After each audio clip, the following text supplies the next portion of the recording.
À celui de Michael Baden que vous avez entendu aujourd'hui. Oui, vous l'avez dit, Chantal, c'est un témoignage qui ne correspond pas du tout au témoignage qu'on a entendu hier du pathologiste de la famille, c'est-à-dire du pathologiste de la commission, le docteur Michael Baden. Le docteur Rowe, lui, dit qu'effectivement, la balle est entrée par derrière et sortie par devant, contrairement à ce qu'a affirmé le docteur Baden. Si vous voulez, on va écouter le reportage que j'ai préparé à ce sujet. Avec 26 ans de pratique, le médecin légiste américain Lois Rowe en vient à une conclusion diamétralement opposée à celle du pathologiste de la commission, Michael Baden. Selon le pathologiste de la famille Dupont, la perforation au sternum du sergent détective n'est pas un trou de balle. That defect found in the sternum was not a bullet hole. Que la perforation trouvée dans le sternum n'était pas un trou de balle.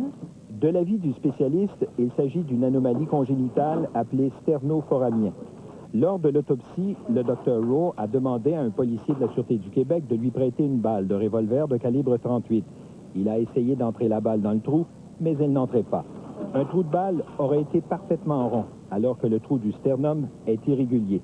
Le médecin légiste de la famille Dupont a précisé qu'au rayon X, aucune particule de plomb n'a été décelée autour du trou, résultant du passage d'une balle. En contre-interrogatoire, il a cependant admis qu'il y avait des exceptions. So what would you say, suicide or murder? Well, it's not a suicide. On voit qu'il est bien plus crédible encore que le Dr Baden parce qu'il y a encore plus de preuves à l'appui.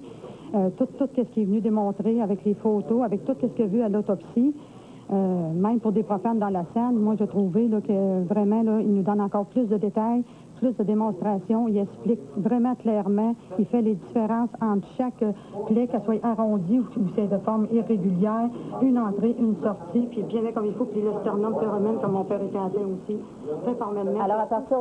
Alors à partir de maintenant, Pierre, la commission a beaucoup de pain sur la planche. Effectivement, Chantal, après 72 témoins qui auront témoigné pendant 24 jours, le travail est ardu pour la commissaire Céline Lacerte-Lamontagne. Elle doit rédiger son rapport d'ici la fin du mois de novembre.